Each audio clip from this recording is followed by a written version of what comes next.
പ്രധാനമന്ത്രിയുടെ ദ്വിദിന തമിഴ്നാട് സന്ദർശനം ഏറെ രാഷ്ട്രീയ പ്രാധാന്യമുള്ളതാണ്. 2026 തമിഴ്നാട് നിയമസഭാ തിരഞ്ഞെടുപ്പിന് മുന്നോടിയായി നടത്തുന്ന ഈ സന്ദർശനത്തിൽ 4800 കോടി രൂപയുടെ പദ്ധതികളാണ് ഉദ്ഘാടനം ചെയ്തത്. ഗംഗൈകൊണ്ട ചോളപുരം നഗരം സ്ഥാപിക്കുകയും ബൃഹദീശ്വര ക്ഷേത്രം നിർമ്മിക്കുകയും ചെയ്ത ചോള ചക്രവർത്തി രാജേന്ദ്ര ചോളൻ ഒന്നാമന്റെ ജന്മവാർഷിക ആഘോഷങ്ങളിൽ പങ്കെടുക്കാനാണ് പ്രധാനമന്ത്രി നരേന്ദ്രമോദി ജൂലൈ 26 തമിഴ്നാട്ടിലെത്തിയത്.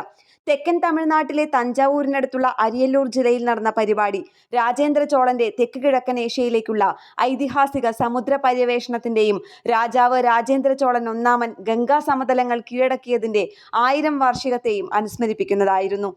തമിഴ്നാടിന്റെ പുരാതന ശൈവ സാംസ്കാരിക പൈതൃകം ആഘോഷിക്കുന്നതിനായി കേന്ദ്ര സാംസ്കാരിക മന്ത്രാലയം ജൂലൈ 23 മുതൽ ജൂലൈ 27 വരെ ആദി തിരുവാതിര ഉത്സവം സംഘടിപ്പിച്ചിരുന്നു.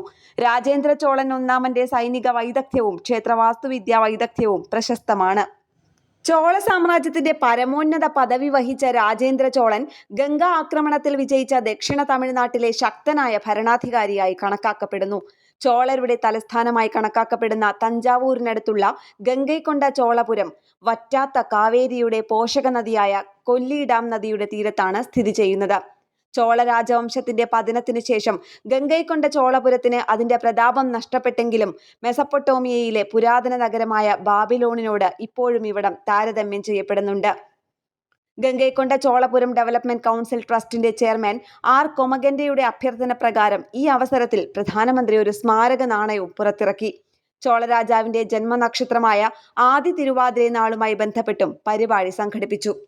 തമിഴ്നാട്ടിലുള്ള ശൈവ അധീനങ്ങളുടെ തലവന്മാരും പ്രധാനമന്ത്രിയോടൊപ്പം വേദി പങ്കിട്ടിരുന്നു. പുതിയ പാർലമെന്റ് മന്ദിര ഉദ്ഘാടന വേളയിൽ ശൈവാധീന മഠാധിപതികൾ ഒരു ചെങ്കോൽ സ്ഥാപിക്കാൻ തമിഴ്നാട്ടിൽ നിന്ന് ക്ഷണിക്കപ്പെട്ട അതിഥികളായി പോയിരുന്നതാണ്. ഗംഗൈകൊണ്ട ചോളപുരത്ത് പ്രധാനമന്ത്രി നരേന്ദ്രമോദി നടത്തുന്ന സന്ദർശനം BJPയുടെ ഒരു നയതന്ത്ര നീക്കമായി കാണാം.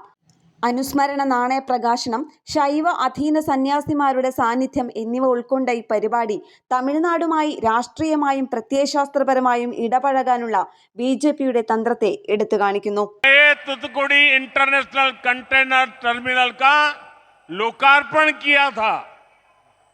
நண்பர்களே, கடந்த ஆண்டு பிப்ரவரி மாதம் நான் இங்கே வாவு சிதம்பரனார் துறைமுகத்திலே வெளிப்புற துறைமுக சரக்கு आज एक बार फिर यहाँ 4800 करोड़ रुपीस के प्रोजेक्ट का लोकार्पण और शिलान्यास किया गया है. നാഷണൽ ഡെസ്ക്, കേരള പ്രണാമം.